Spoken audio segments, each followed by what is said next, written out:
So we have a go-ahead signal from our IT person. So I think good to start.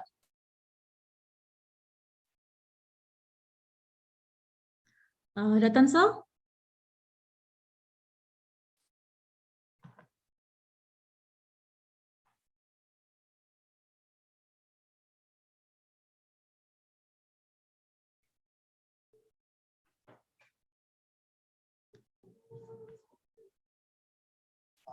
हाँ जी आ गया signal आ गया मुझे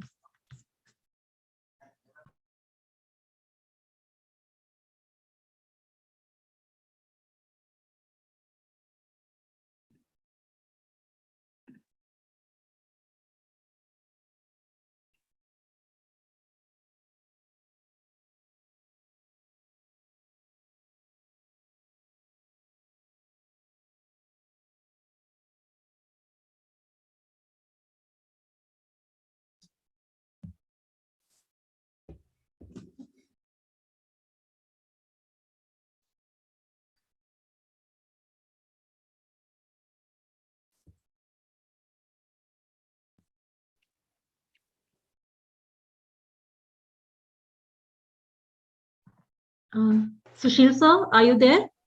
Yes, Sushil, yes. Yeah, yes. Ratan sir wants to talk to you. There is some major power glitch at his end, I guess. So he has asked you to call him, please. Okay, thank you. Thank you so much. So Niharika and other students, we can start. Niharika, you have a go ahead, beta. Start. Niharika, are you there?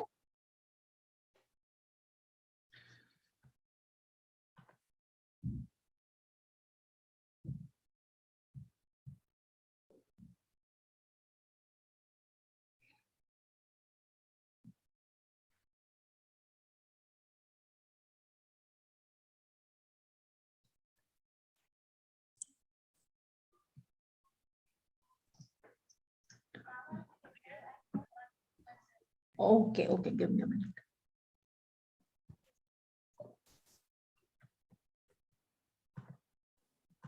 Yeah, let's begin. I think he has some issues. So, yes. Some major issues. Give me a minute, sir. The students are not able to unmute themselves. Neeraj sir, can you help in this, please? Niharika and Bhavika, they need to we unmute. Can unmute ourselves. Now you are able to? Yes, ma'am. Yes, ma'am. Yes, ma'am. Right, all right. Please start. Yes, ma'am. A very good evening to our panelists, respected director and faculty, management, guests, and my dear friends. It is my honor to welcome you all to Delhi School of Business's first ever panel discussion on the greatest challenge of the 21st century, climate change. The term climate change refers to a shift in the Earth's environmental circumstances. This occurs because of a variety of internal and environmental circumstances. Over the last few decades, climate change has become a global concern.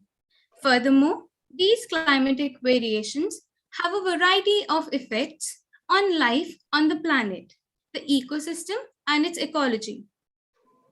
Man, due to his need and greed, has done many activities that not only harm the environment, but himself too. Many plants and animal species go extinct due to human activities. These activities that harm the climate include deforestation, using fossil fuels, industrial waste, a different type of pollution, and many more things. All these things damage the climate and ecosystem very badly. Today, we have a very diverse panel with us, which involves individuals of various opinions and perspectives who are going to talk about this topic in detail and its impact on the industry. I would now request my friend Bhavika to introduce our panelists. So now, today with us, our first panelist is Ms. Elsa Baron.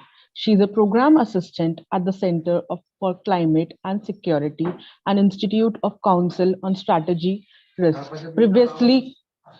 Previously, she has served as a community organizer with Hosier Interfaith Power and Light and as a research assistant at the Wilson Center environmental change and security program. She has also completed internships with the Institute for Climate and Peace and the NGO Committee on Financing for Development, where she authored a report on the impact of COVID-19 on social protection, financial inclusion, and climate finances across 7 countries.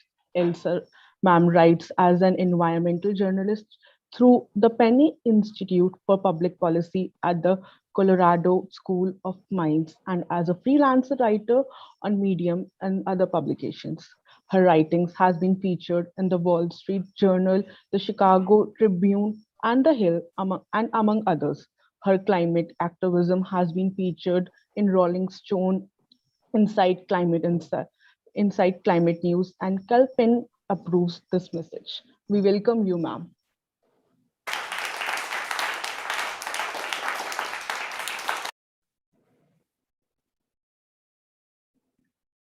Our next,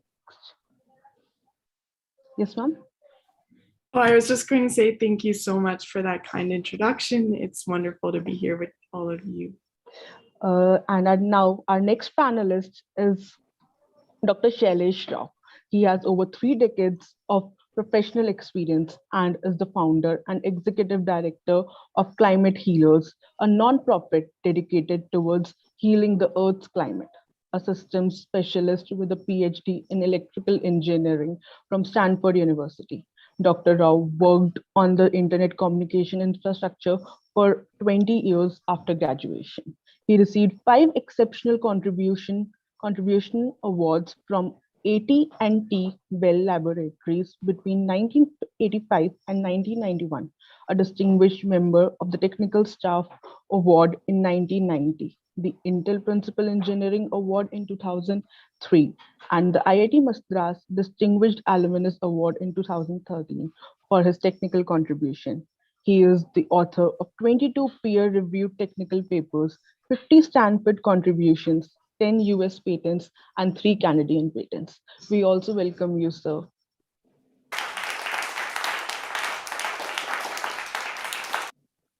Yeah, thank you for having me. Over to you, Niharika. Our next panelist for today is Mr. Malav Deliwala. Sir has been groomed under his father, who is also a practicing lawyer. Sir has been looking after litigation, including regulatory issues in advisory council with over 18 years of professional experience across various sectors, which are infrastructure and energy laws. Post-law graduation, he has spent his initial years in private practice with some of the top counsels of nation, followed by in-house legal position with Adani Group.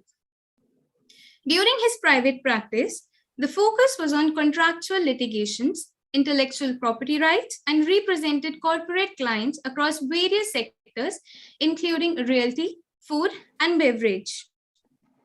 Sir has a strong experience in managing legal portfolio of infrastructure assets, both in development and operational phase. As part of infrastructure industry, the current focus is on handling litigations while building strategy and advising on corporate transactions in general and M&A in particular. We welcome you here, sir. Thank you, Niharika, and rest of the members of Delhi School of Business. It's our pleasure, sir. It's great to see a huge crowd. There are almost more than 100 students. So we're going to have a very good session. Yes, sir. Sure, sir. Yeah, please go ahead. Our next panelist for today is Professor Sushil Sharma. Dr. Sharma is a double PhD who is often known as the Globetrotter, for he has had a vast experience of traveling and lecturing in several world-renowned universities of Europe, Australia, and many others. Dr. Sharma has won several professional honors and accolades. His most recent research on depression and anxiety during the pandemic even caught national and international media coverage. He has authored, co-edited, and edited 13 books and has published over 300 research papers. Dr. Sharma is currently Associate Provost at Texas A&M. This is a rare opportunity for an Indian to achieve. We are extremely happy to have you with us today, sir. Thank you. Over to you, Bhavika. Now, as Ratan sir is not able to join due to a power glitch, now Sushil sir will take over.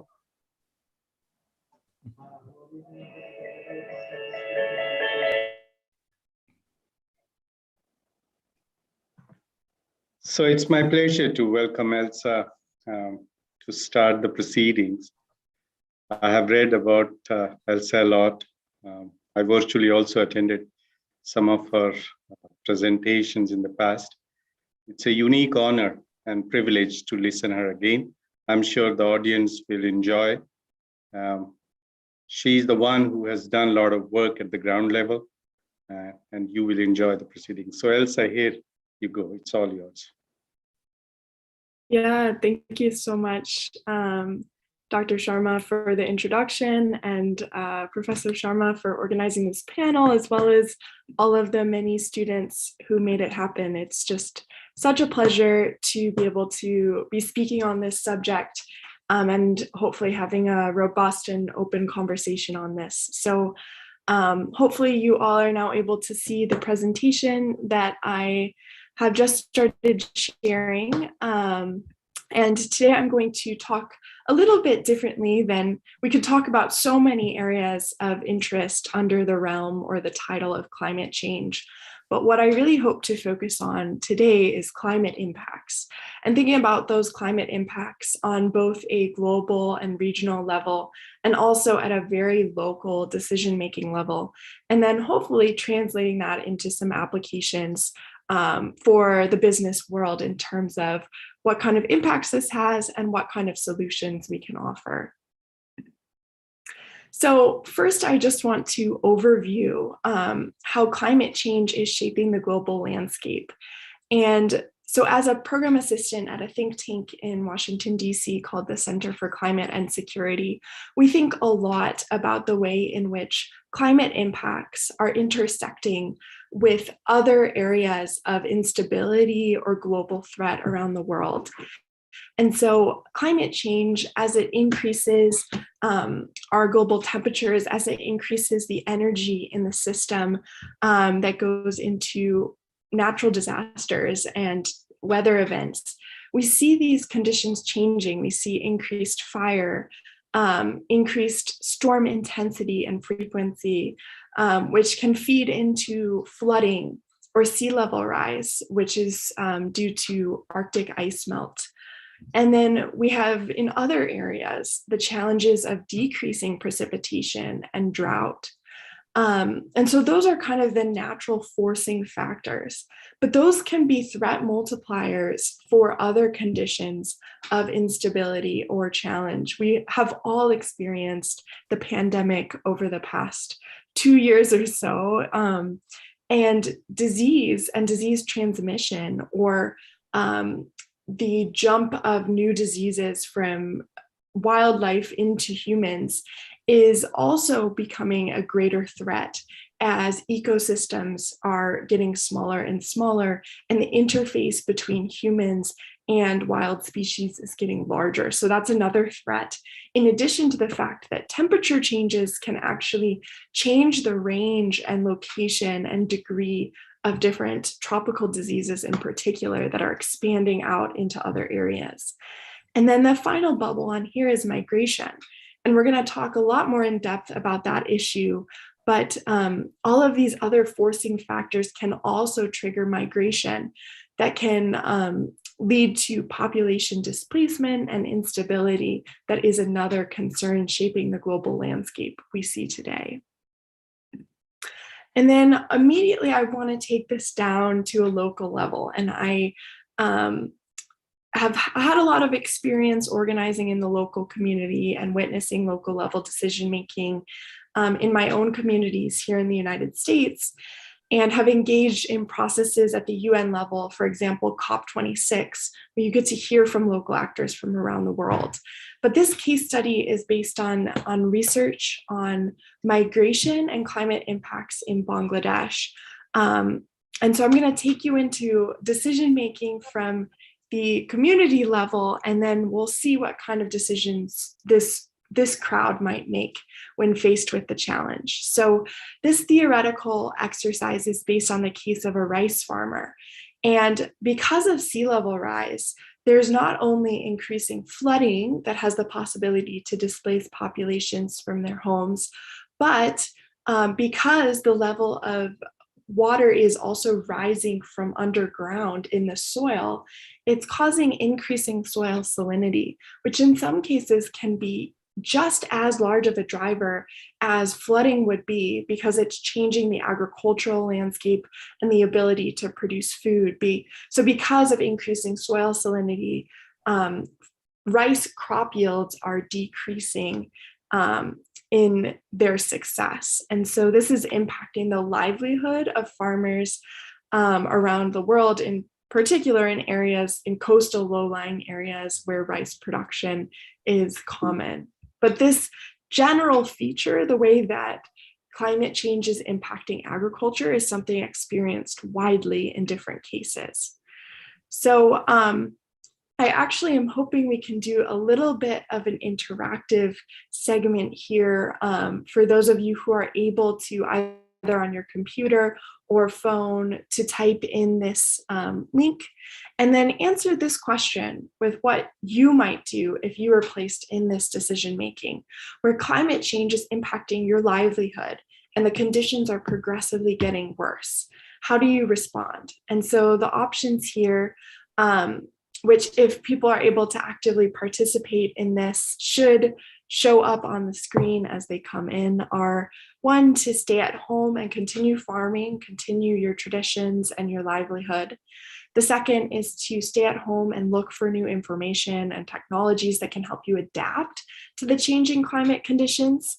The third is to move to a nearby city with a more diverse economy. And the fourth is to try to move across international borders for better opportunities, or maybe none of those options are what you would choose. So let me know if there's technical difficulties on this segment. We don't have to go in depth to the interactive segment, but let's just see if anyone is able to jump in and answer. Oh, we do have someone. Thank you. We have a none of the above, move to a nearby city. I'll give it a minute to allow for others to get over to that website and offer their response. This is anonymous, so there's no, I won't be looking back to analyze who said what. It's just to kind of get a read on the room and to see what kind of decisions folks would make.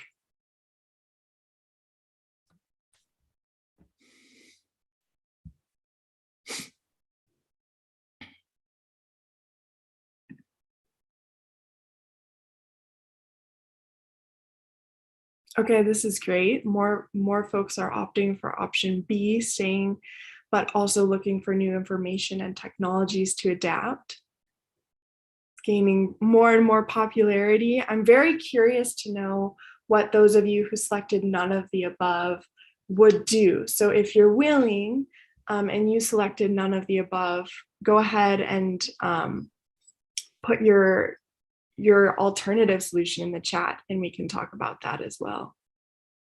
And I see some chat answers as well. A lot of B coming through. So I will, thank you. I will move on because this is really helpful to get a sense of what kind of decisions you would make. And now we can talk a little bit more about each of these responses.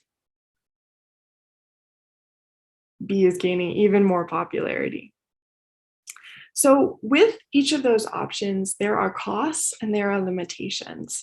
And so for the first option, to stay and to continue on as has been done, the questions really are, how long will this be sustainable? Will you be able to provide a livelihood for yourself and your family? Will you be able to access food? Are you able to plan for the future with changing conditions of salinity that will theoretically continue to worsen? So while that is the choice that most people have to make because they don't have the resources to make other choices, it's actually a really hard one because in the long term, it's going to not be sustainable for yourself and your family. The second challenge in looking, and this was the most popular, so I think this is really important to point out, looking for access to new technologies or information that can help you adapt to the current climate conditions is something that's very reasonable and what a lot of groups are trying to do and provide for local communities. However, you need access to resources and information to do that. And some communities have that resource and others don't. And so that's kind of a limiting factor. And what is found in research on the ground with rice farmers facing these exact same conditions is that those who have the financial resources to access and implement salinity-resistant rice strains are actually able to continue producing their rice crop, while as farmers who can't access those new strains of rice are unable to do so. Other questions to ask would be, if you're going to move, is the city you would move to well-resourced? Do they have stability or the ability to accept you? And then the final question would be, do you have the ability to move across international borders? And would you be accepted on the other side? So hopefully that thought exercise kind of got you thinking about the local level and the decisions that go into these kinds of impacts on the local community. But there's also a way to scale up this decision making. So we looked at local level decisions, but what about corporate decisions or government decisions that would then respond to these changing conditions and help support people on the ground, help continue their industry and continue the well-being and human security of their people? So in South Asia, this is just kind of a picture of some of the risks that may be coming. We see composite climate vulnerability mapped on the left side, and then more specifically on the right, water stressed regions, which is a big challenge. And then you could further add to this, for example, areas that are threatened by sea level rise. So there's a lot that goes into the picture of compounding risks. And then finally, I don't want to end before talking about solutions to some of these challenges. So as in particular for the corporate sector, substantive mitigation of emissions is one of the most critical and pressing ways to stop these impacts before they reach people. And I say substantive mitigation because of the challenge of greenwashing, or saying, here, we're making all these changes and adjustments, but they're not actually rooted in real change. And an interesting European Commission report finds that actually 42% of claims from the business sector around sustainability might be exaggerated. So that is just one of the challenges to consider, but that is a massive part of the way forward.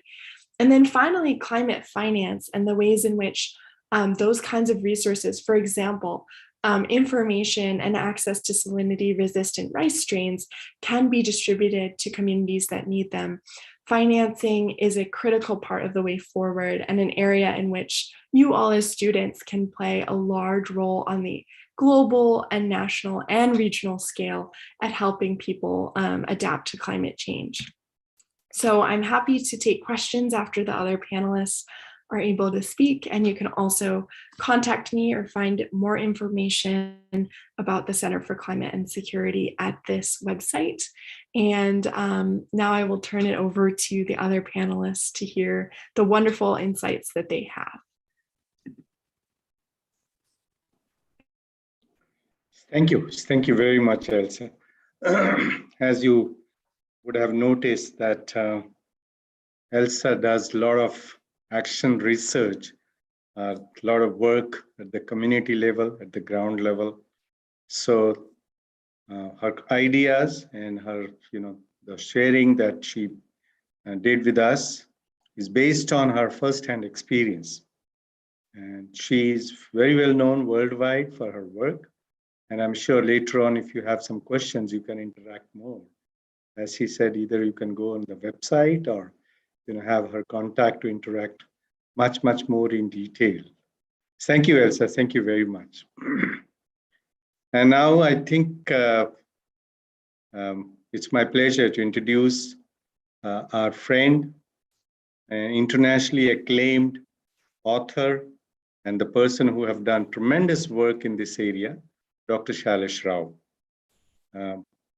He has not only achieved a lot of accolades in the area of technology in the past, but also of late, he is one of the authority known worldwide in this for climate change. And I'm sure he will have, he will share a lot of those experiences with us. So again, we will take all the questions later on from the panelists. So with this, Dr. Rao, it's all yours. Thank you, Professor Sharma. It's a pleasure to be with you all. I'm going to also share a presentation and show you. I've been working on this from a systems perspective, and it's an honor to be speaking to the Delhi School of Business, because to me, this has to come from India. Because what is happening with climate change is a spiritual crisis. And the solution that you need is a spiritual solution. So I'm going to start by sharing with you about veganism. Veganism is just another name for ahimsa, or nonviolence. So I'm going to talk about veganism for health, environment, animals, and love, for healing the planet. Okay. So we introduced this character, the cow in the room, during COP26. And her purpose was to change minds, and to show people that there is a way out of the mess that we are in. And so she did this with a short video. Let me just make sure that I have shared sound here. Okay.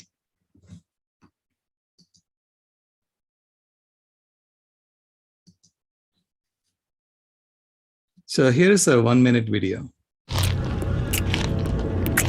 Methane is a greenhouse gas that causes climate change.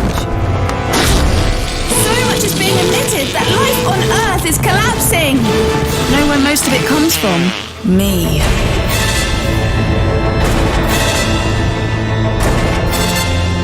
But it's not my fault. It's yours. There are over 1 billion cows now. To feed us, you tear down forests to create new grazing land. But we need trees to capture greenhouse gases. The climate disaster is human-made, not cow-made. But you can slow it. You can stop it.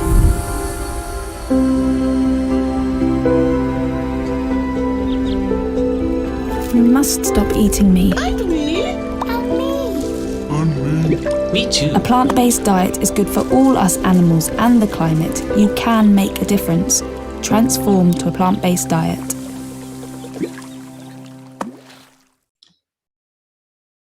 So her message was very simple. It asks every one of us to transform ourselves. Eat plants, plant trees, love animals, and you can heal the planet. It's a simple message. If you continue eating animals, you will kill trees, you will kill life, and you will kill the planet. Simple as that. Okay? And we did this by actually showing what is happening through the burning machine and the killing machine. The burning machine is what everyone focuses on. That's what the entire focus on COP26 was about, talking about the burning machine. The burning machine is from the burning of fossil fuels that causes greenhouse gases to be emitted into the atmosphere. The killing machine is the machine through which we directly kill life. So we kill 84 billion land animals every year and 1 to 3 trillion sea animals every year. And it turns out that the killing machine has to be addressed primarily along with the burning machine. It's not that you can neglect the burning machine, but from a systems perspective, the killing machine is just as important, if not more important. And so we created a simple bathtub analogy to explain how would you solve climate change. So in the bathtub analogy, there is a baby in a bathtub. and the bathtub has 1,000 liters of water. Okay, and the baby will drown if the bathtub has 1,200 liters of water. Now the bathtub is filling up with 35 liters per minute from the burning machine and 15 liters per minute from the killing machine.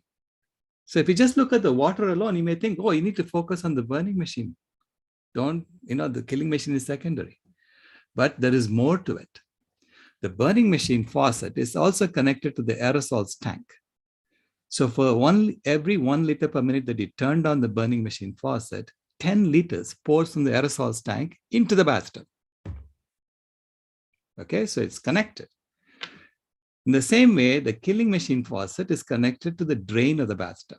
So for every 1 liter per minute that you turn down the killing machine faucet, the drain opens and lets 2 liters per minute fall out of the bathtub into the vegan reforestation tank. And the vegan reforestation tank has a potential of 2,000 liters.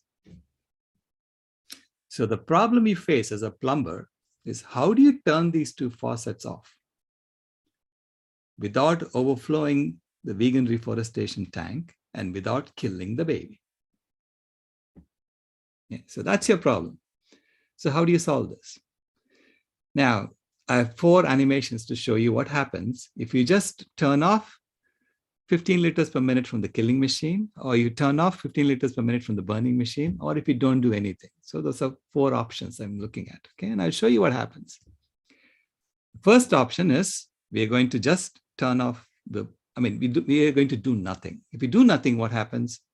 In 4 minutes, the baby will die, because you're going to get 15 liters from the killing machine, 35 liters from the burning machine, and it fills up. And in 4 minutes, the bathtub will have 1,200 liters and the baby dies.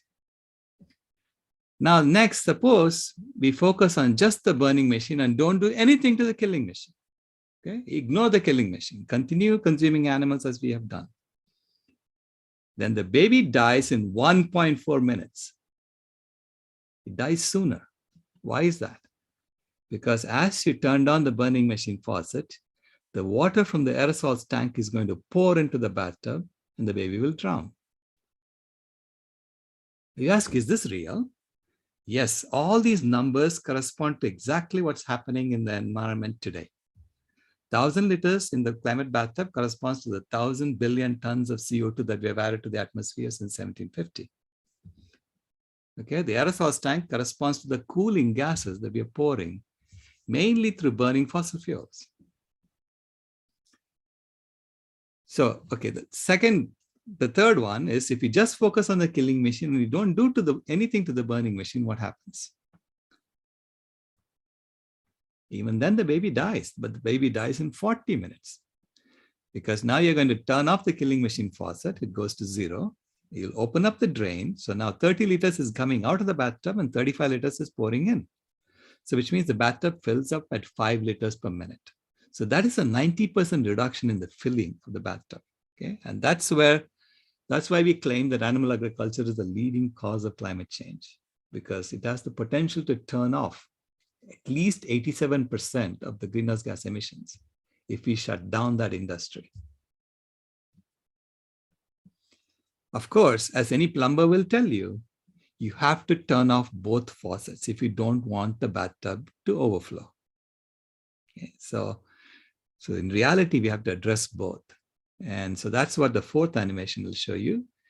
If you turn off both, reduce both by 15 liters per minute, then you have a potential to help the baby live. Okay, because as the level of the water in the bathtub comes down, you can turn off the burning machine faucet more and more and more, and over time, you can solve climate change. So there is a solution to climate change, and unfortunately, it's not being spoken about in mainstream circles, but we insist on doing it. We are not going to die. We are going to solve this problem because we're not stupid as a species. So thank you very much.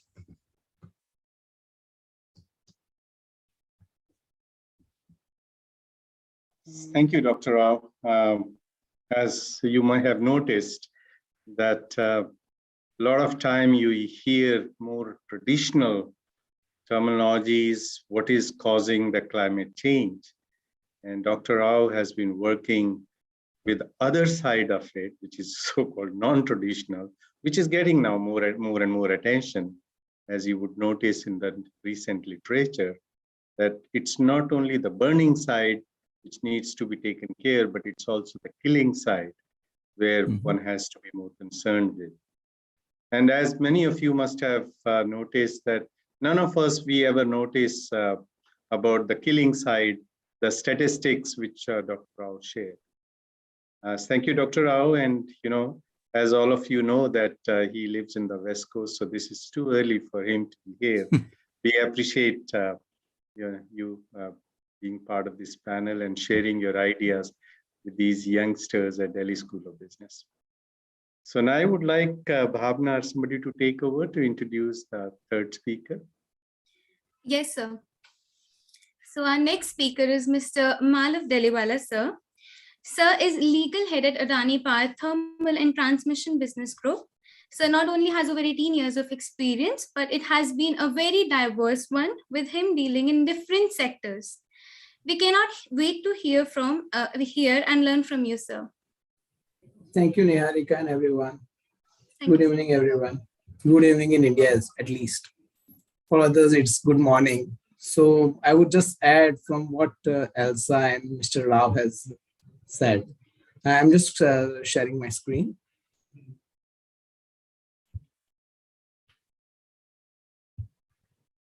Just let me know if it's visible for you guys. Yes, sir, it is.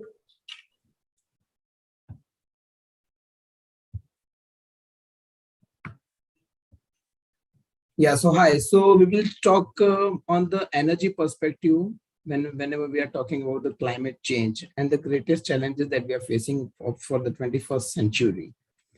So as we go ahead, so challenges of 21st century is mainly mitigating and adapting to climate change. That's what even Elsa has mentioned.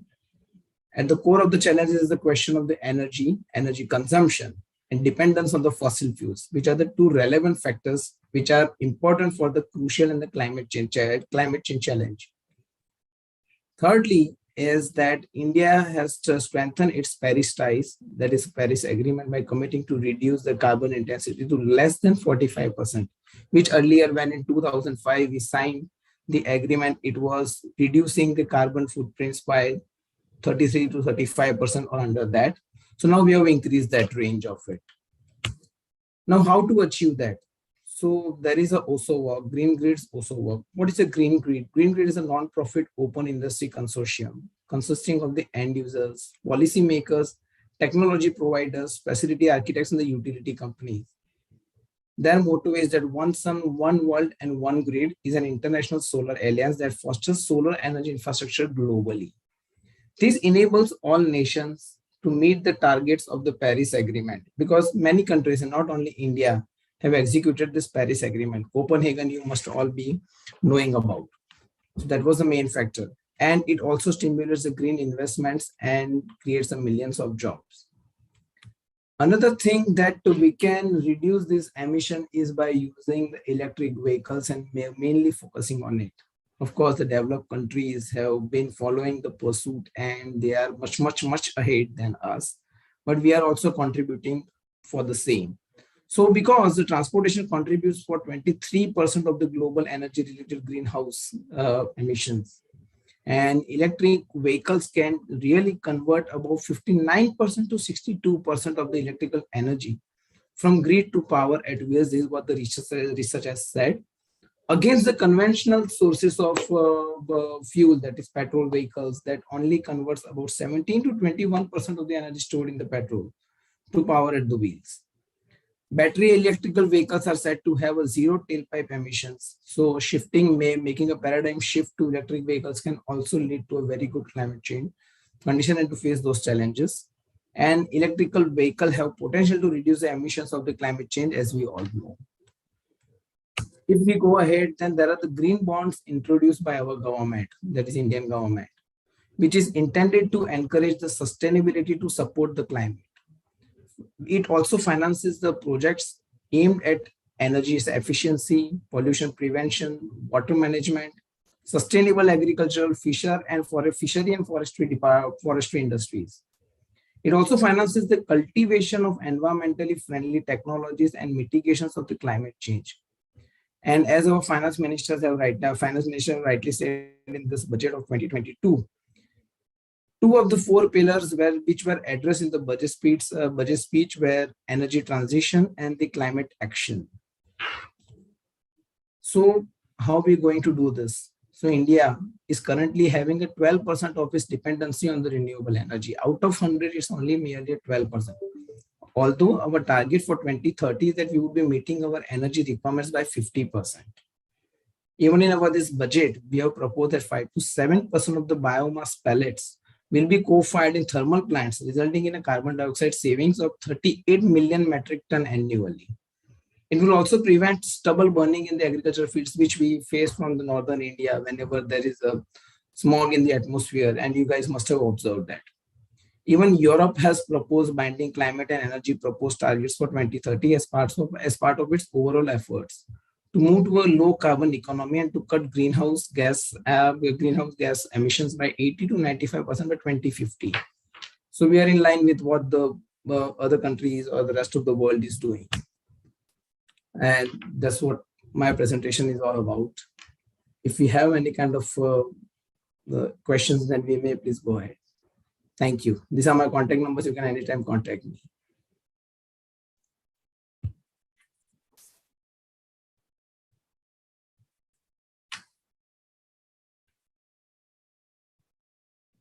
Yes, Bhavana, thank you very much, Malav. I think Malav covered another side of the perspective of the climate change. Climate change is a huge subject. So as you could see that we are all trying to capture one component of a climate change through the various speakers. And it will be interesting to see that how these various researchers worldwide, they come out with these guidelines through United Nations for making us not only aware of the climate change issues, but also setting up the goals for sustainable development. As you have seen in the last UN meet, they already have set up those 17 sustainable goals for sustainable development. And they're all interconnected, as you have noticed that through these speakers and panelists, that we are although touching one aspects of the climate change, but they are all going to get interconnected for a bigger problem. And we all have to volunteer in our own way to solve the problem. As Dr. Rao mentioned, that we are going to solve this problem. We are going to make all efforts to solve this climate change problem. So, Dr. Sharma, it's glad that you are back. Yeah, thank you very much, Professor Sushil. In fact, you took over immediately. Something happened which I could not really have a control, so it happened. So nice of you that it was there. Well, friends, you are all aware that Dr. Sushil Sharma, he's a double PhD. I'm sure you must be aware of it. He did from India only, but and was in IIM Lucknow, and now shifted to US, has done a lot of work in the area of sustainable development. So, so nice of you, Dr. Sushil. In fact, you really took over and started really talking. We have other guests also. Mr. Vimal is also here. I think he's from US, is he? Yeah, Mr. Vimal, I know you have joined it. So nice of you, and we are welcome. We'd like to have your comments also, maybe, and I think that will be very nice of you, because I think at what time you are having there. What is the time there, Mr. Vimal? Hello. You have to unmute. I think you. Yeah. Can you hear me now? Yeah. Yes. Yes, it's about 15 minutes past 7 in the morning. And I just share a few things. I think I was very fortunate, to be honest with you. We have started a course at the Hindu University of America with Dr. Rao had offered a couple of courses. When I took them, then I learned number of things that I was not aware of it. And Dr. Sharma and I, we have talked about this quite often. We also have talked about with Elsa. In fact, when I attended her panel discussion about what we can do at the community level, we realized that the community can really deeply participate, and when they are given a proper knowledge base, they seem to be open to it. And as a community, we all, as Dr. Sharma suggested, Sushil Sharma ji suggested, that we have to do our share. And in fact, the impact of these courses that Dr. Rao offered, I was a vegetarian as such, but now I have become vegan, just to do my part of it. Thank you, Dr. Rao, for that. And thank you, Elsa, for participating in this, because it is the community that will make the difference. So we need to promote how do we really bring about these changes at the community level, where each one of us can participate. I think, thank you, Dr. Ratan Sharma ji, for organizing for our youngster, because they are going to inherit our planet. And to my students here, may I say that it's in your hand. I think with that, let me just stop talking about it. Thank you, Dr. Sharma ji. Both Sharma ji, I guess. Thank you very much, sir. This was really nice. You really made your comments. I must mention that this year in Delhi School of Business, we have offered a course on sustainability and business. Thinking the same thing as you were really having in mind. We wanted for a long time, but this year we thought we should be taking the initiative of starting a course for our students of PGDM, management students at the postgraduate level. And that's what we did it.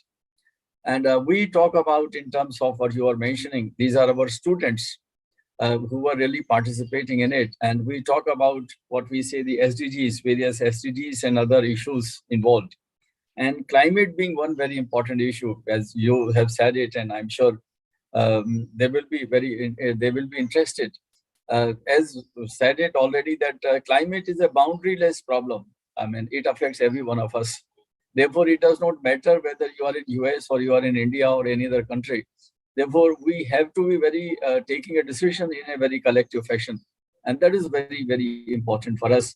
And keeping this in mind, we thought we should have a webinar. And when I was discussing, I thought let's take climate as an issue and see as to what really we should come out with. So, Mr. Vimal, that is the context in which we had this webinar. And we are extremely lucky to have Elsa to begin with. And we also have Dr. Charles Rao. And of course, Mr. Mala, who was from the corporate and talking about as to how this is there, along with Dr. Sushil Sharma. In fact, he was a bit reluctant. I tell you, it's only 2 days ago, I requested him to be there. And I think it has come in a way very, very important, because on my part, I could not really continue because of some problem in the electricity. I requested him, why don't you really continue? So that has been a important part for me. So I think we can take up some of the questions from the students, because they have been there. They must be bubbling with energy, because they were saying, look here, there are questions, and they will be asking it. So questions, students, I'm sure you must be having something in your mind. Do raise your hands and let me know as to if there's something which is there. Yeah, Hardik, you started, right? Hardik Narula. Yes, please. Hardik, you can have your video on. Good evening, sir. Yeah, good evening. Yes, sir. Sir, actually, I wanted to know more about green bonds. Okay. Yes, sir. If you can throw some more light on the green bonds. Yes, so green bond, I will take that. So green bond has been introduced by our government for, encouraging all the sectors which are reducing the carbon footprints and providing finance to those sectors. So more particularly, if you will see the budget speech as well, There are this fishing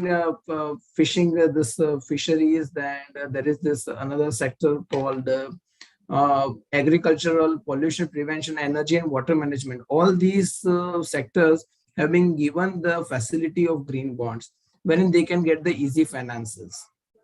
That was the main purpose after having a green bond. Hardik, is it all right? Hardik, let me. I hope this clarifies. Yes, sir. Yes, sir. Hardika. It's very much Yeah. clear now, sir. Thank Right. you. Thank you. I think, Hardika, you should also take it that mitigation and adaptation, I think these are the important things which have been talked about our renowned speakers, which all requires that we should have funding also. Finance becomes very important.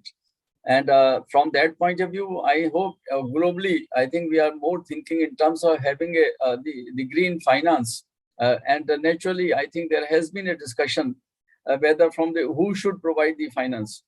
And I think you must be aware that the developed countries, which now more or less probably settled that they should be providing because they were the people, those who started the industrialization first, and therefore they should be a part of it. They should help the developing countries really to get into that. So some $100 billion or something per annum, this has been really talked about and this has been committed.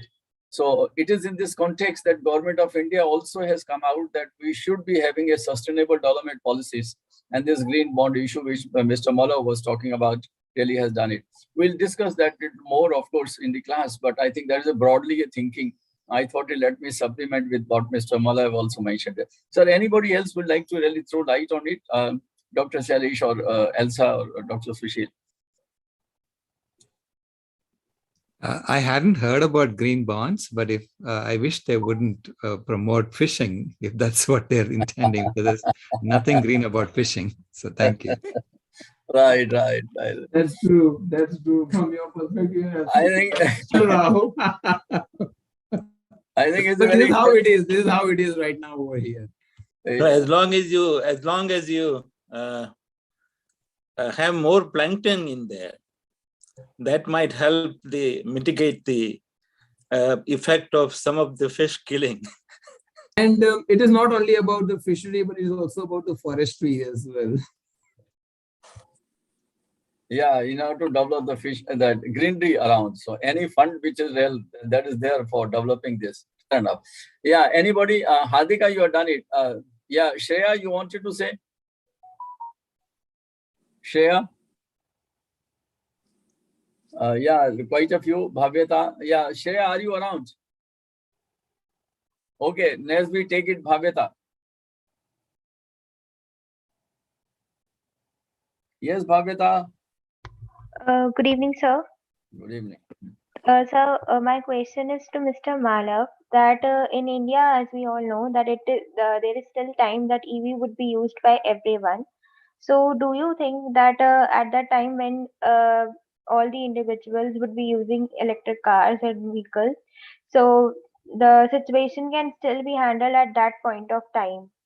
And till then, what steps can we take as an individuals to achieve the goals of sustainability? Thanks, Bhavita. See, you are right that it will take some time because the challenge that we are facing is creating the infrastructure for the electric vehicles. So nonetheless, many bigger companies, even Adani and Tata, Mahindra is also working for the same.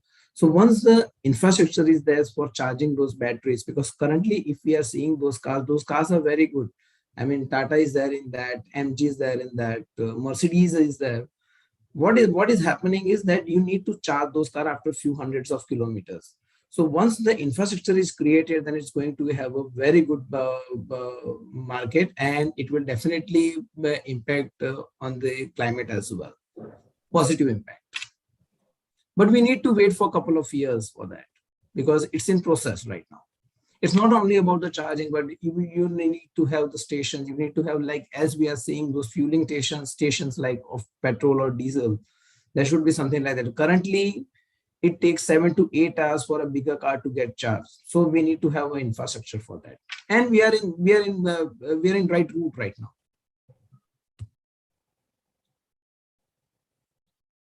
You are mute, Bhavita. Yeah, Bhavita, is it all right? Yes, sir. Thank you so much.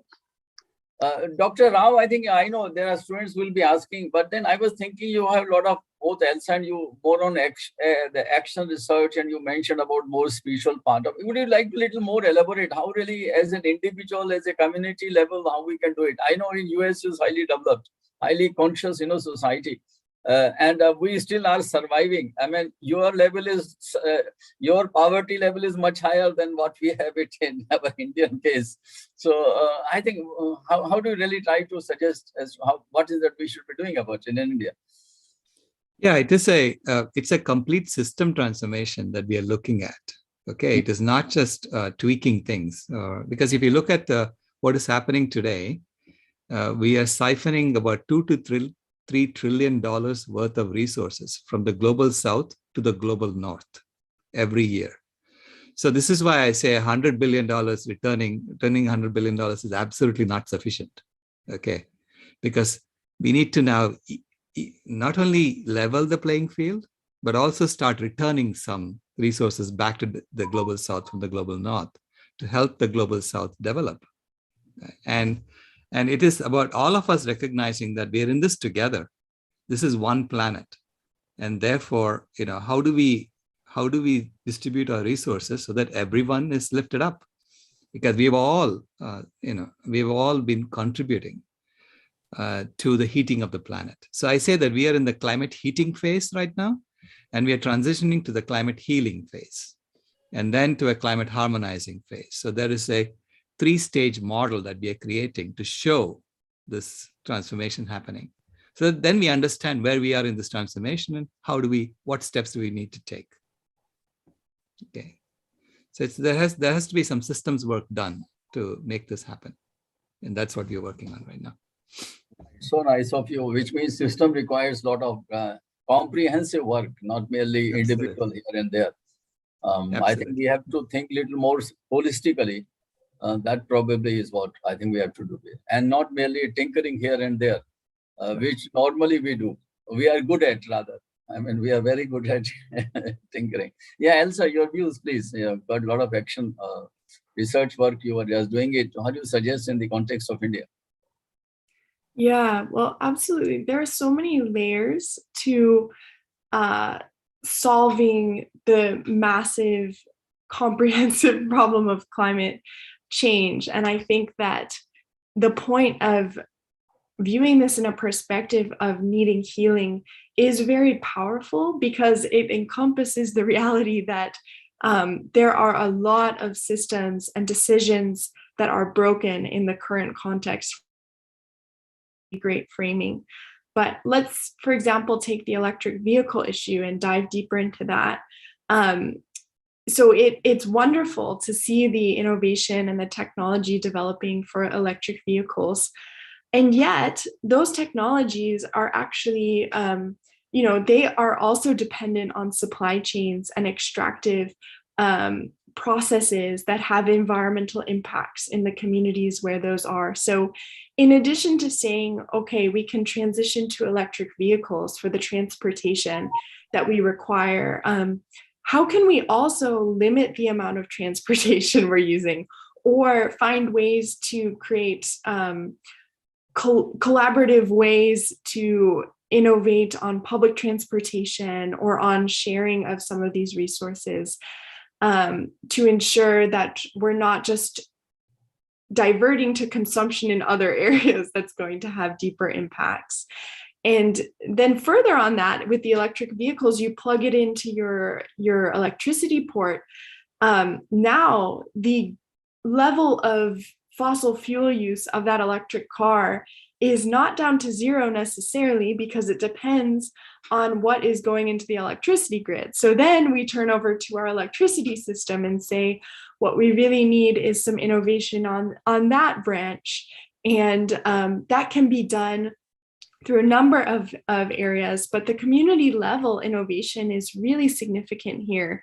In the conversation and the panel conversation I had with Vimal, we talked about the fact that here in the United States, one of the largest indicators or factors that determines whether someone has a solar panel on their roof is actually not their level of education or concern about climate change or economic status, but it's actually whether their neighbor has a solar panel on their roof, because we're so influenced by each other's decisions. And obviously those other factors come into play, and folks who are more concerned or aware of the issue of climate change are also more likely to have, for example, a solar panel. But taking action at that level can inspire a change that can impact the electricity grid, that's then going to plug into those electric cars, that's going to change the way that our systems work. And so there's so many layers here, and there's so many areas in which we need action. And I think that's why I love the saying, it takes a village, because there's really no other solution in this case. And so that is the way forward. Well, thank you very much. I think there's a nice way that we can start here also. It's a great. Now, a few more questions. Parth Vora. Parth, you're here? Yes, sir. Yeah. So, Please. I have a question for Mr. Salesh Rao, sir. Sir, I just wanted to ask that as we are the burning machine and the killing machine, but in a way, the equal loss to the forest and animals is also causing by the detergents that we are using these days. So as the chemical pollution is a silent killer for both. So what should we do to solve this problem, sir? Absolutely. So thank you so much for bringing that up. It's not just 50 billion tons of greenhouse gases that we are pouring into the atmosphere. We're also pouring 250 billion tons of toxic chemicals into the environment every year. So that chemical pollution is causing a lot of extinction, even, of species. 13% of species are gone. So it's as if you discover that 13% of your organs are no longer existent. I mean, you are in deep doo-doo, right? So you'll be doing everything in your power to prevent any more of this from happening. And so this is why I say it has to be a complete system transformation. So we have to look at every aspect of our lives and understand how are we going to transform that. And again, as Elsa said, it's a community solution. Communities have to come together, and together as a global community, we have to come together to help other species who are literally dying in front of our eyes and disappearing. Because if it's like, if someone takes your lungs out, you may die, right? So you don't know. So that's what has happened when we take certain species and make them disappear. They correspond to the organs of life on the planet. Okay, so biodiversity loss is a very, very critical issue. And chemical pollution plays a big part in it, and that needs to be addressed. So again, it is a holistic framing that needs to happen. Okay? And right now, our framing is all about growth. And this is why I say Sustainable Development Goal number 8 needs to be dropped as soon as possible, because economic growth is not the only way to solve problems. Okay? If I solve global hunger or poverty, why do I care that some number is growing? That has been put there in order to continue the system. So throw it away. Let's be honest about it. Let's throw that goal away. It's a redundant goal. It's unnecessary. And let's focus on solving all the other problems as a systems engineer would. Okay? Because, we have sent man to Mars. We know how to address systems correctly. Okay? And so we sent man to the moon, not Mars. But so we know how to address systems problems correctly. So let's do it honestly with integrity.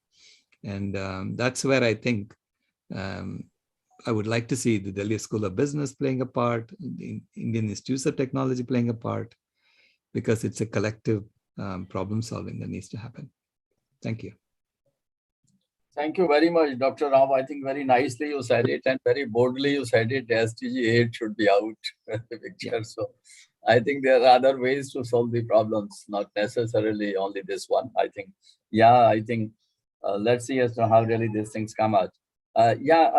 We also have Parul Thakkar. Parul, are you around? Parul, you're not here? Yes, sir.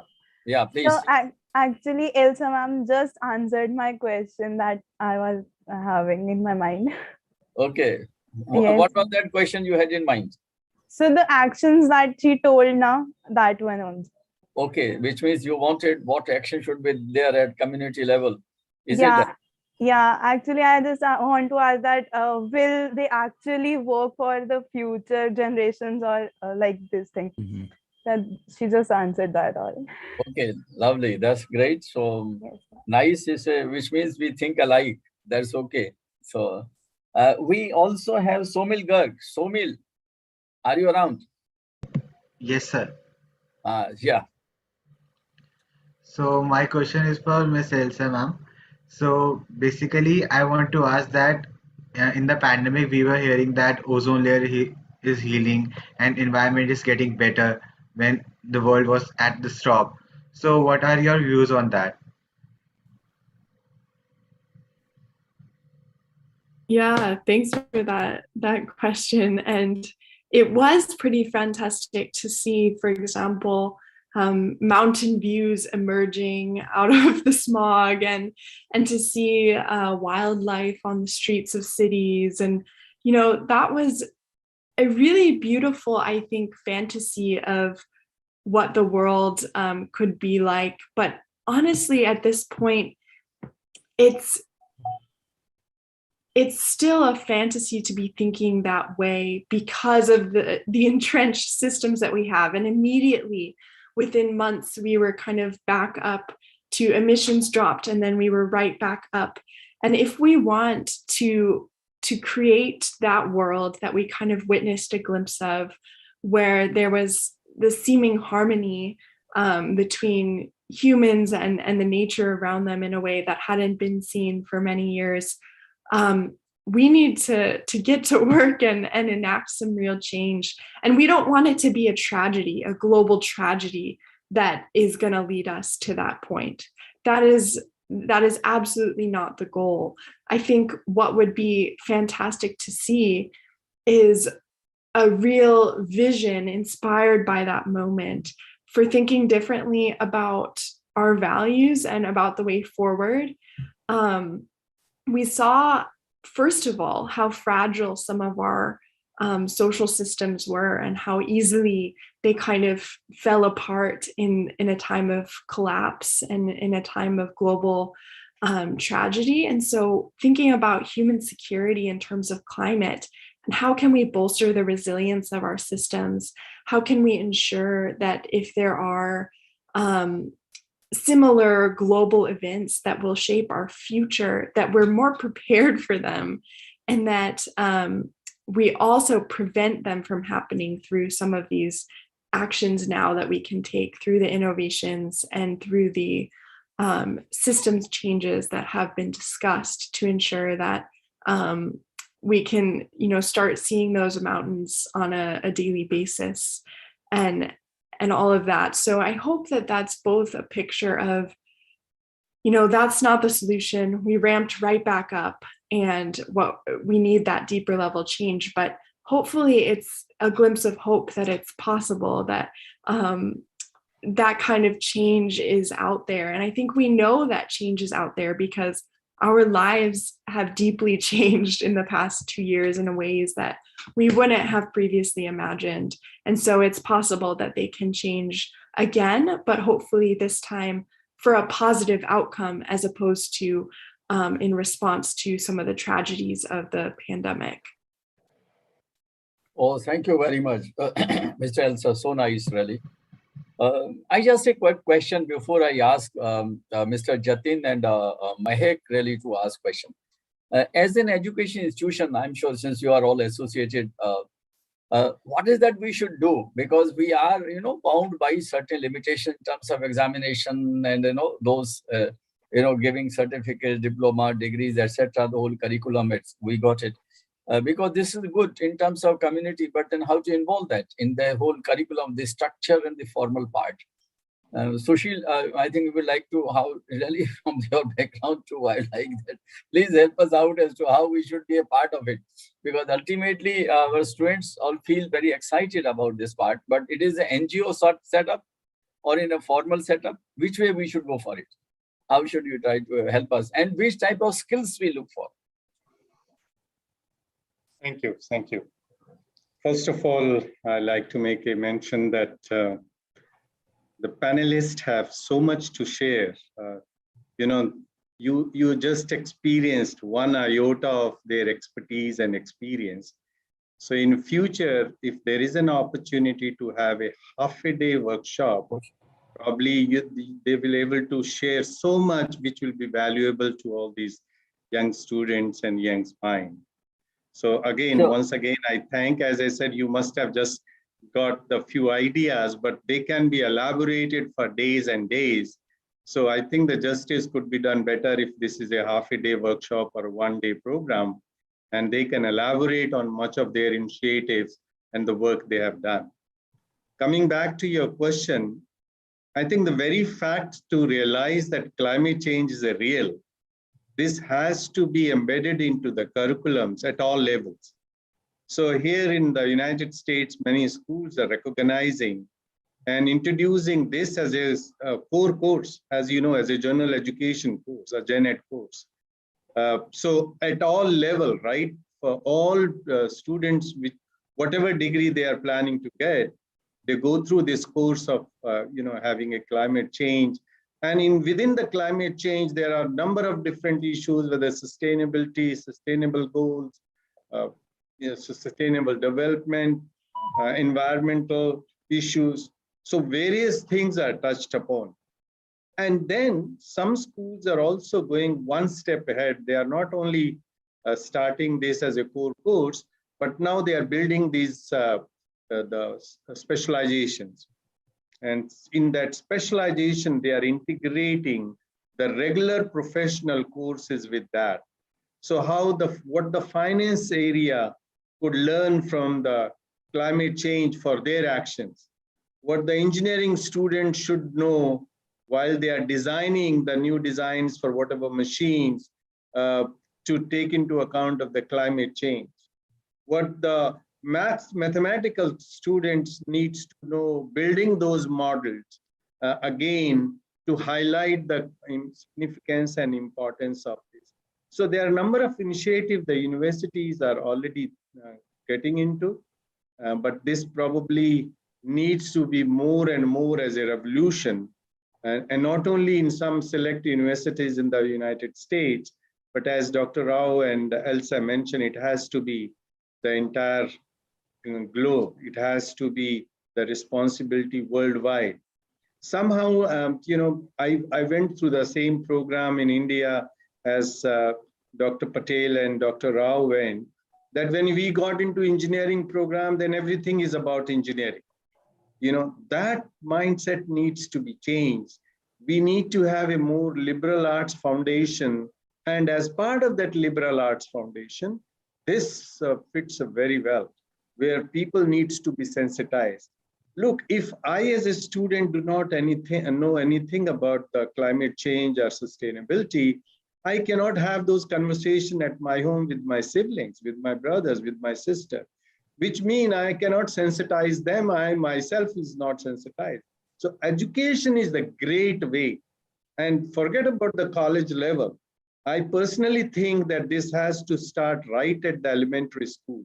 It may be one subject, maybe through the role-playing activities, like the one video which Dr. Rao shared. If you have such animations shown to elementary school kids during their formative years, it has a long-lasting impact than expecting such videos to have effect at the college level. So I think there has to be a curriculum at the elementary level, middle level, high school level, and then ultimately to the college level.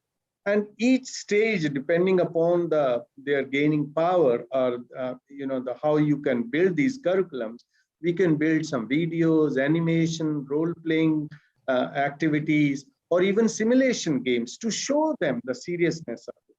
Just Dr. Rao, when he was showing some animation, that just adding few from the burning side and the killing side, you could feel it personally that, oh my God, I didn't realize this is how it happened. Think of such discussions built in these animations for elementary school kids. And when they come home, they talk about this.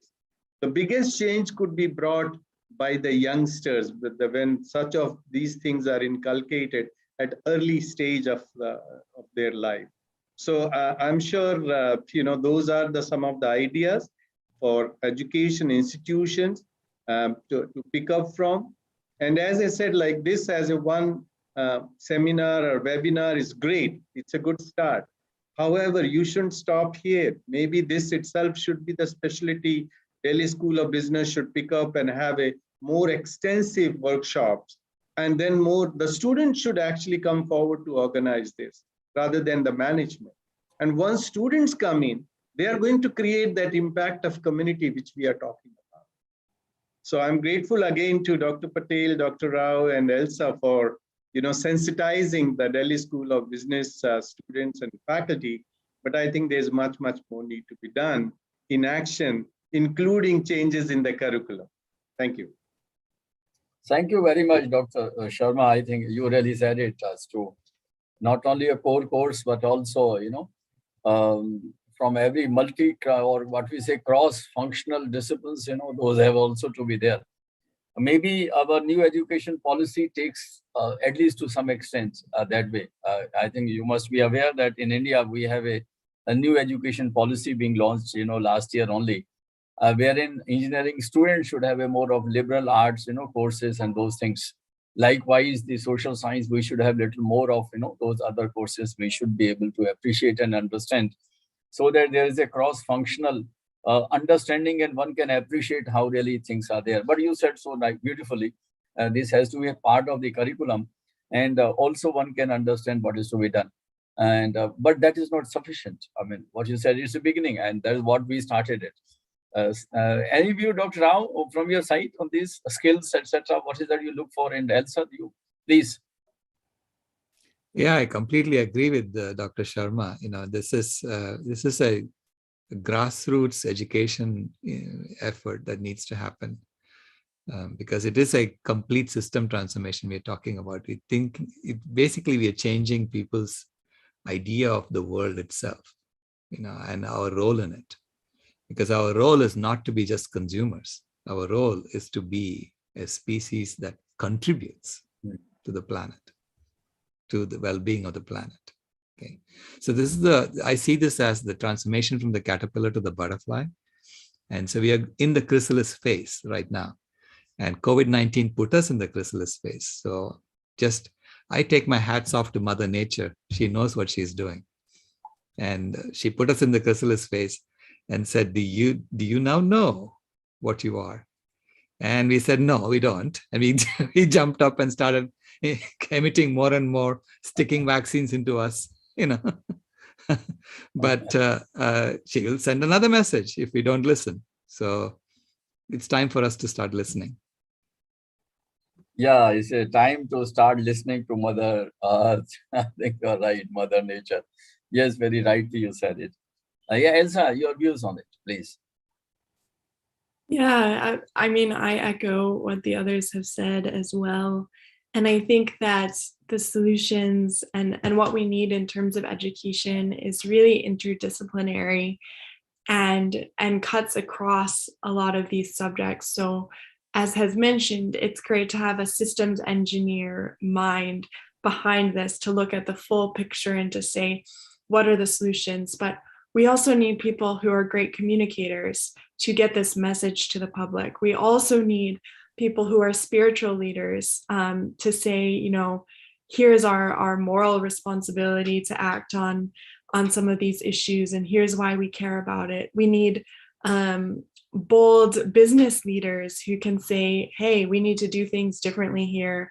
Our values should be rooted in the well-being of humans, the well-being of the planet, and producing what we need to serve our population well, but not more than we need to kind of overburden the system. And we need youth to speak their vision onto the future and to say, here's how things could be different, because you come with a fresh mind and aren't so embedded in the way that things work. And so we need all of these groups to be working together, and for people to be transitioning between those boundaries, like ambassadors between communities. So it's great to be on a panel like this where we are all coming from a slightly different background, but we can transverse those boundaries and discuss together. And as students, there's so many opportunities to explore different subject areas and see how they connect in the end. And building those connections is something that can really help, I think, illuminate the way forward. Yeah, so nice. Thank you. In fact, now number of students are increasing for the question, but we can't be taking much. A few, of course, we can finally. Jatin, you have been here for a long time, so I thought I should be giving and one more. Jatin, Jatin Madhu. Am I audible? Yes, yeah. Thank you so much. Thank you so much. And first of all, thank you to all the panelists for such an insightful event, panel discussion. And I would like to ask Elsa ma'am one little thing. If you could please throw some light and discuss with us about cost. That sustainability is costly. I think that sustainability is very costly. Like in the quiz which we had, right? I was actually the first one to give none of the above because I was thinking of going with the option B at first. But then I gave a thought about it that sitting at home and then just looking out for new opportunities, just when they come, I'll tap on them, is not something which every person can do, right? Not everyone has the privilege and not everyone has such big pockets to deal with these things, right? So if you could please throw some light about it. Yeah, I think you're really hitting at some of the roots of the issue here. And some of the questions that I hoped that exercise would bring out is, you can see like that's option B, to innovate and adapt through access to information. Is there's no perfect solution, but that's a really good one if a community can access it, but that's a big if. And so the cost, it depends on how you're perceiving cost, because if we invest, and it takes a lot of resources, that number 100 billion has been thrown around for climate finance. But again, people have said over and over again that 100 billion is still just a fraction of the kind of investment in communities that we really need. So it costs a lot. And you see that nations like the United States are hesitant to really invest as much as they possibly can into that process. But what is the cost of not acting? And that kind of brings out that first option, because if you kind of just stay and ride it out and say, well, I can only do what I can do and I have to stay in this position, that ends up costing you in the end. And that's really, it's going to come back, and it's going to ultimately require more investment if we don't act now, just to get back to a position of stability. And in particular, I think one thing, if you're looking for something to do a little bit more research into, look up ecosystem services, look up the economics of ecosystem services. And if you quantify that, I don't even like to quantify that because ecosystems provide an almost priceless benefit to our world. But let's just say you want to put a number on it. It is massive, the degree to which the way ecosystems and the work that they do actually benefit humans. And if we lose those ecosystems, who is going to cover that cost as well? So it depends on your frame of reference and the way that you perceive cost. But yes, it costs now, but those are investments into a future. They're not just lost costs. Ma'am, thank you. That was a really good answer, I must say. And if Professor Sharma allows me, I had one or two more things to just discuss with ma'am. Well, and Mehak is waiting and we are in bed.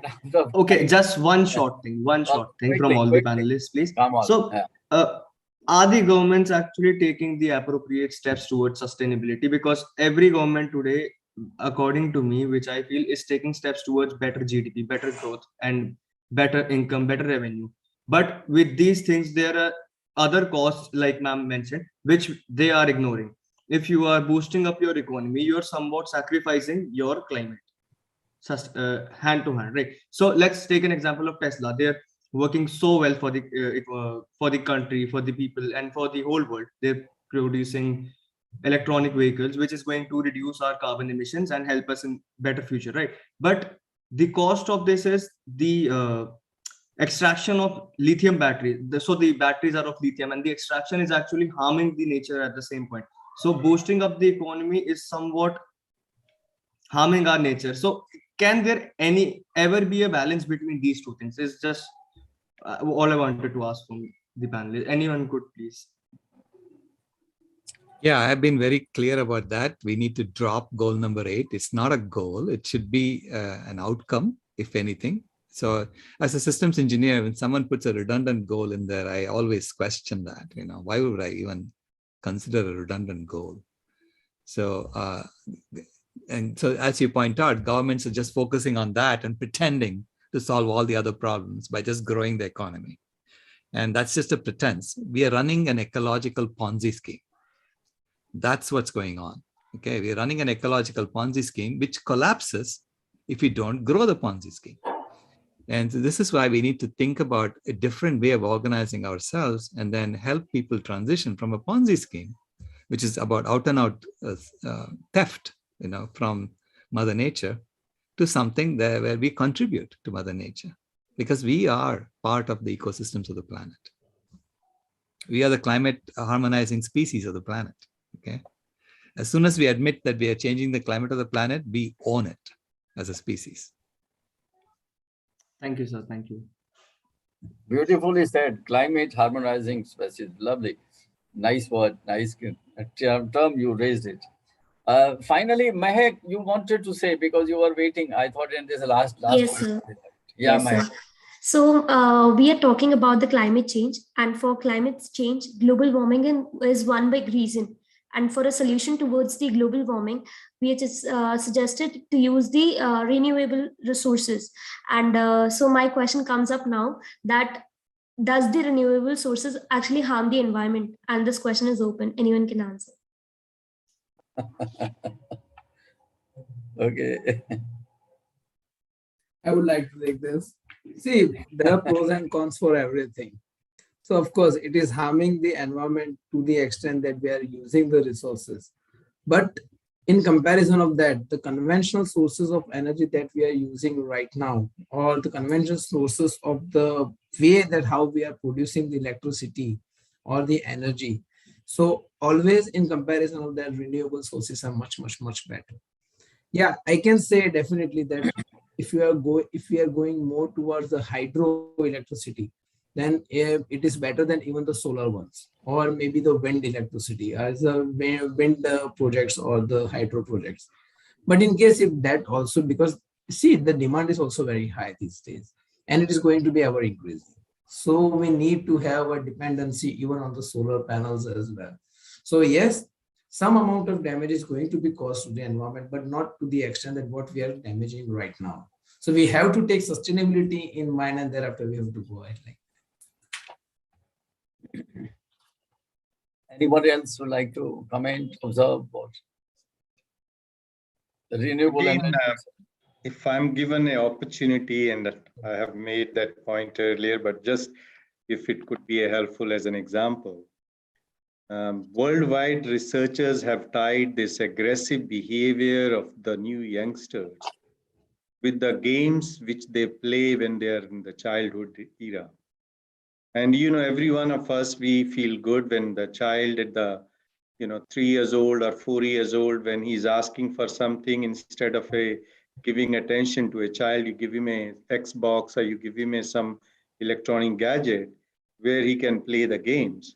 And if you look at those design of those games, they are so aggressive, violent, that create that mindset. So I'm trying to re-emphasize that is the level where we need to capture this transformation, that if those animation there are for sensitizing them about all these issues, biggest change could be brought by that age kids.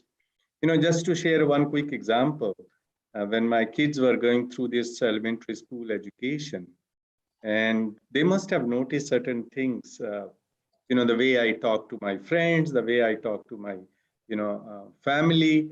And they sometimes they observe and they say, Dad, you shouldn't be doing this. And there, that one word made a huge change in my behavior. That transformation took place because look, these youngsters notice, that means there's something which I need to make a change.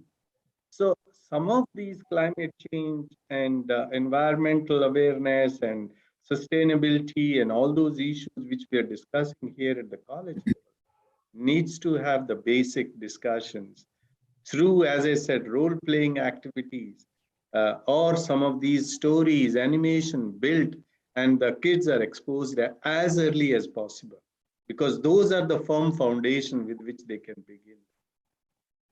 Thank you. Thank you very much. So nice of you. And I now asked Diksha, would you like to summarize? Are you ready? This comes to an end, ready? So, Diksha and Anika. Yes, sir. Sure. First of all, a very thank you and a very warm thank you to all the panelists for sharing your views. It really means a lot taking out time for us students. This panel, this discussion was definitely very interesting, starting from a term that Elsa ma'am introduced, a threat multiplier, which included fire, flood, drought, storms, migration, and diseases.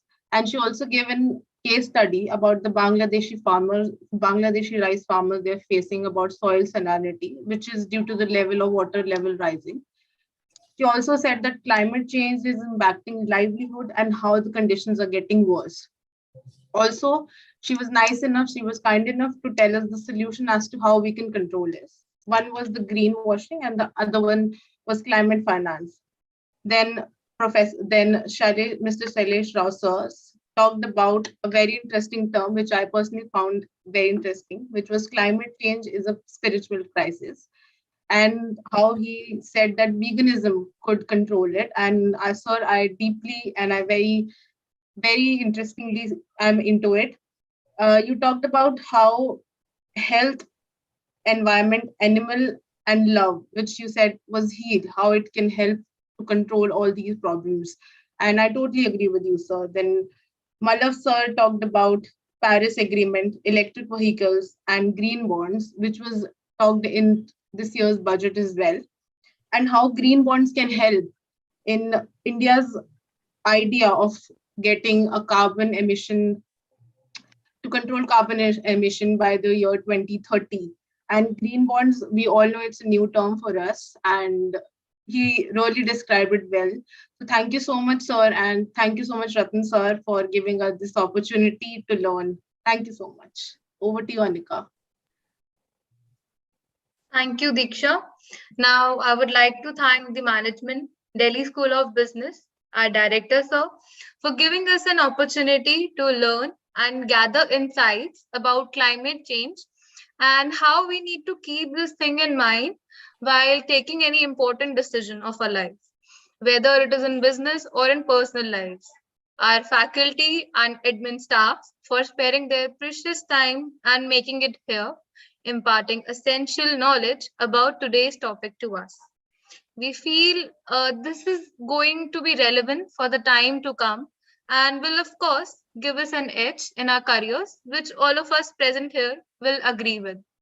And of course, not to forget, we are sincerely thankful to our professor, Dr. Ratan Sharma, for providing us an avenue to attend this panel discussion. He always makes sure that no stone is left unturned whenever he has to impart industry-relevant knowledge to his beloved students. Thank you so much, sir, for conducting this event. Now, I would request our professor, Dr. Ratan Sharma, to present the words of thanks and the memento to our guests on behalf of the institution. Over to you, sir. Oh, thank you, Anika. Very nice words. In fact, it is all you deserved it. But you forgot to really thank Dr. Sushil. In fact, he was moderating it to begin with. And in fact, he came at my rescue, though he was a part of the panel, because I had a discussion with him only day before yesterday, how we are moving, etc., and all that. So thank you very much, Dr. Sushil, and the insight you provided in terms of the core curriculum, how we should try to go about, and also, something where we can have the multidisciplinary approach getting into this, plus also a sort of a half a day workshop or a conference sort of a thing where we can really have that community involved and what sort of things are there. These are very concrete steps you mentioned that we should try to get into in a formal education setup. Even that part is there. So nice. I don't know how really thank every one of you, because I know that Elsa, she was the first one to say yes, yes, fair enough. She agreed, and I think wonderfully great. I'm so thankful to you, Elsa, because that motivated us, and really we felt happy that at least somebody who is doing so much work, she has agreed. In fact, then immediately Dr. Charles Rao, he also confirmed this part. So I was so happy about it. So people, those who are involved in the climate change aspects in a very ground root level, they are a part of it, and they got involved. And of course, then I had a talk with Mr. Malo Deliwala, because we wanted to have a corporate setting also. And Adani Group happens to be, Mr. Adani is one of the richest, as a group, and also as an individual in Asia, second richest person. And he represents that Adani Group, having a legal head. They are a part of the renewable energy setup, big corporate setup. And he has agreed, in fact, to spare time. I know he's a very busy person, but still he could get it. Dr. Sushil, I have already mentioned that I think he's a part and parcel. I always bank upon him whenever there's a requirement. So nice of you. And Mr. Patel, Vimal Patel, I think you joined it and you made nice comments. I don't know how really to say that. But as a token of our appreciation, I'll request, Yatika, are you there? Yatika. Yes, sir. So as a token, we would like to have a small memento, digitally, of course. And I think we begin with, we have, yes, Yatika.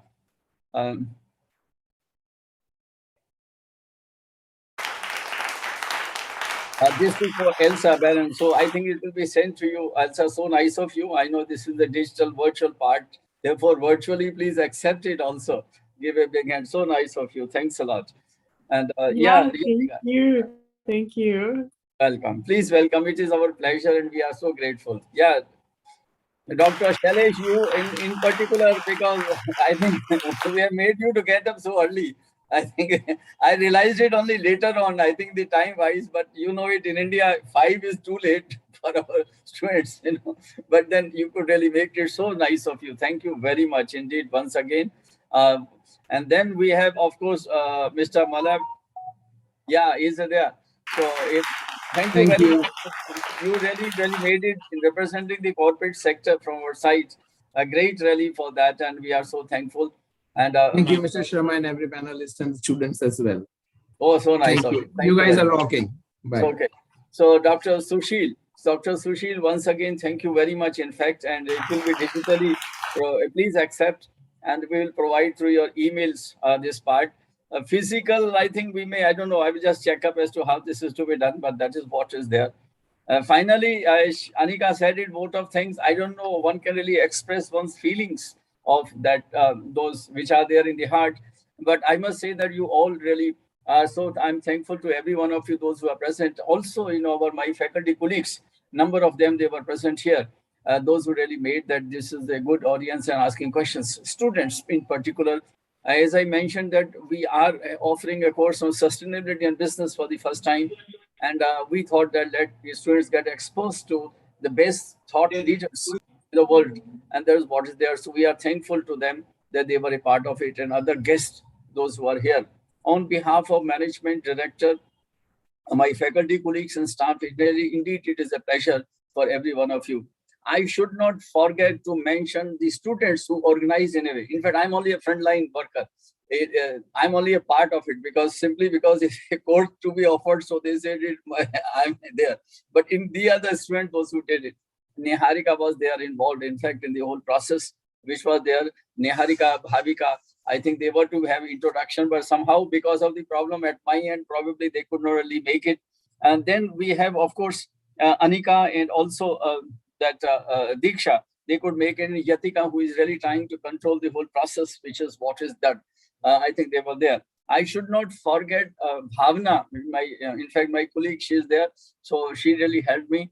And also Mr. Wilson, who really made their social media that part. We are on YouTube. In fact, this is live, which is really happening now. It's all done by Wilson. And our own friend, Neeraj, in IT and Ashok, they are the part, in fact, of this. They are controlling the whole process. So I think everybody, right from top to bottom, they are involved. Our director, of course, he could not make it. He said it. Otherwise, I would have requested you to make comments or have observations. He just couldn't make that part. So we are thankful to every one of them that they could really make this thing possible. I'm sure there will be many more opportunities of this type in the future also. And we request you to spare time. I know out of your busy schedule, but still you will be able to do it. Thank you once again. Thanks a lot. Till we meet again. Bye. Thank you. Bye. Thank you. Thank you. So nice. Namaste, everyone. Namaste, everyone. Thank you. So nice.